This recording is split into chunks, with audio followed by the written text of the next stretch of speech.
बिस्मिल्लाहिर्रहमानिर्रहीम अस्सलाम वालेकुम। सऊदी इन्फो यूट्यूब चैनल में आपको खुश आमदीद कहते हैं। सऊदी अरेबिया का नया वीज़ा हासिल करने वालों के लिए एक बड़ी खबर है और बड़ी खुशखबरी है। सऊदी अरेबिया ने वीज़ा की जो पॉलिसी है उसमें एक बड़ी नरमी कर दी है और बहुत ही ज़बरदस्त हो गया है उन तमाम अफराद के लिए जो सऊदी अरेबिया का नया वीज़ा हासिल करना चाहते हैं। इसमें दो तीन चीज़ें आपके साथ में शेयर कर देता हूँ। सबसे पहली और अहम चीज़ ये है कि सऊदी अरेबिया ने अभी जो उम्र की हद है वो चेंज कर दी है। इससे पहले आपका जो वीज़ा लगता था वो 21 साल से आप जो ऊपर उम्र होती थी उसमें लगता था, उससे कम में नहीं लगता था। कुछ कैटेगरीज थी जिसमें 21 साल से कम भी वीज़ा लग जाता था, लेकिन अभी तमाम जो पाबंदियां हैं वो ख़त्म करके हद उम्र की जो है वो 18 साल कर दी गई है।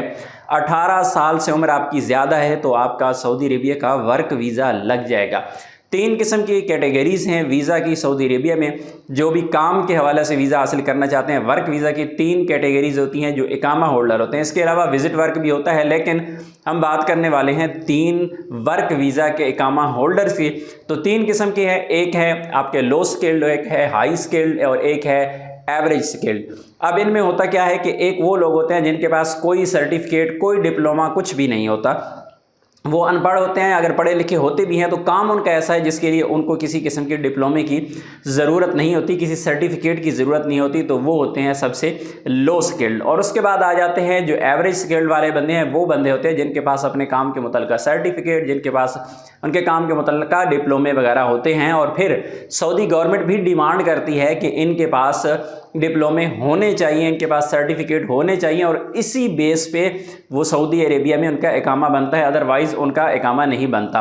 ये दूसरी स्किल्ड होगी। और तीसरी होते हैं एक हाई स्किल्ड होती है। हाई स्किल्ड में जिसमें डॉक्टर्स, इंजीनियर्स और इस तरह के जितने भी शोबे आते हैं वो आ जाते हैं। लेकिन ये दरमियाना स्किल्ड है ना, सबसे ज़्यादा मसला इन लोगों को आता है। इनको क्यों आता है कि क्योंकि सऊदी अरेबिया ने जो नया सिस्टम मुतारिफ करवाया हुआ है कि हर एक मुल्क के अंदर उसके जो लोग हैं उनसे पहले सर्टिफिकेट उनके चेक करवाए जाते हैं, वेरिफिकेशन करवाई जाती है, फिर उनके इम्तहानात लिए जाते हैं और फिर जाके उनके डिप्लोमे की बेस पे या उनके जो सर्टिफिकेट है उस बेस पे उनको वीज़ा इशू होता है। लेकिन इसमें सबसे बड़ा मसला ये आया कि दरमियान में कुछ लोगों ने 2 नंबरियाँ की, तो उसको पकड़ने के लिए फिर सऊदी अरेबिया ने अपने जो अताशी हैं, उनके अपने सऊदी एहलकार हैं, वो ममालिक के, यानी पाकिस्तान की हम बात करें तो पाकिस्तान में भी उन्होंने बिठा दिए हुए हैं, उनकी निगरानी में ये सारा काम हो रहा है। इसी तरह जो बंदा सऊदी अरेबिया के अंदर ऑलरेडी मौजूद है और उसके पास डिप्लोमा सर्टिफिकेट वगैरह है, तो सऊदी अरेबिया के अंदर रहते हुए उस डिप्लोमा सर्टिफिकेट की बेस पे वो अपना महना जो है प्रोफेशन चेंज करवा सकता है।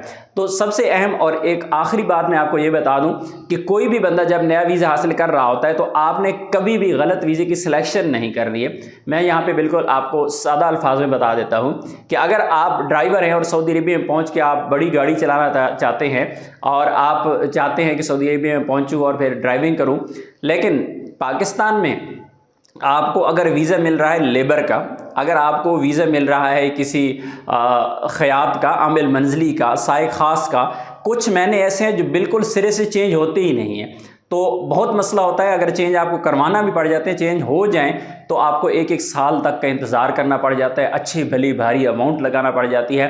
तो सबसे पहले वीज़ा सिलेक्शन जो है वो बहुत ही अहम है, बहुत ही ज़रूरी है, क्योंकि पाकिस्तान में बैठे हुए एजेंट्स आपको वीज़ा लगवा तो देंगे, जिस तरह मैंने पहले कहा था कि लोगों ने 2 नंबरियाँ की और अब भी ये 2 नंबरियाँ होती रहती हैं। तो ऐसा ना हो कि कल को कोई बंदा आपका वीज़ा 2 नंबरी से लगवा दे और सऊदी अरेबिया में पहुंच के आप फंस जाएं। आपका वीज़ा, मैं आपको यहाँ पे एक मिसाल दे देता हूँ कि आपका वीज़ा फॉर एग्जांपल लग गया है किसी ऐसे ट्रेड का जिसमें फ़नी कार्रवाई है, फ़नी कार्रवाई का वीज़ा आपका पाकिस्तान से अगर लग गया और आपके पास ना तो डिप्लोमा है ना सर्टिफिकेट है, तो सऊदी अरेबिया में पहुँचने के बाद आपको मसला हो जाएगा, क्योंकि फ़नी कार्रवाई के लिए ज़रूरी है कि आपके पास सर्टिफिकेट या डिप्लोमा होना चाहिए। उस बेस पे आपका इकामा बनेगा और फिर इकामा बनने के बाद नेक्स्ट जो इकामा होगा वो तजदीद भी उसी बेस पे होगा। तो ये ज़रूरी है कि आपके वीज़ा सिलेक्शन जो है वो सबसे पहले अहम है, ज़रूरी है। एक बंदा जो जिस तरह मैंने बात की है ड्राइवर की, अगर वो लेबर का वीज़ा लेके सऊदी अरेबिया में पहुंच जाता है तो फिर उससे पहले तो अपना वीज़ा चेंज करना पड़ेगा। वीज़ा चेंज करेगा, अच्छी भली अमाउंट, अच्छा भला टाइम लग जाता है, फिर वो अपना बनवाएगा, लाइसेंस बनवाएगा, तो करते करते साल लग ही जाता है। तो इसलिए ऐसी गलती कभी भी ना किया करें। वीज़ा सिलेक्शन बहुत ज़रूरी है। आपके ट्रेड के मुताबिक जो काम आप जानते हैं, स्पेशली आज़ाद वीज़ा वाले यहाँ पे मार खाते हैं, जो काम आप जानते हैं आपने वीज़ा भी वही लेना है। और अगर اس کام کے لیے ریکوائرڈ ہے ڈپلوما سرٹیفکیٹ، تو وہ ڈپلوما سرٹیفکیٹ اوریجنل آپ کے پاس ہونا چاہیے، اور پاکستان سے نیوٹیک میں آپ کو امتحان پاس کرنا پڑے گا، اور پھر وہ ڈپلوما سرٹیفکیٹ آپ کا سعودی ایمبیسی سے اٹیسٹڈ ہوتا ہے، اور پھر جا کے سعودی عربیہ میں آپ لیگل ہو جاتے ہیں اور آپ کے معاملات آسانی سے چلتے رہتے ہیں۔ اپنی دعا میں یاد رکھیے گا۔ السلام علیکم۔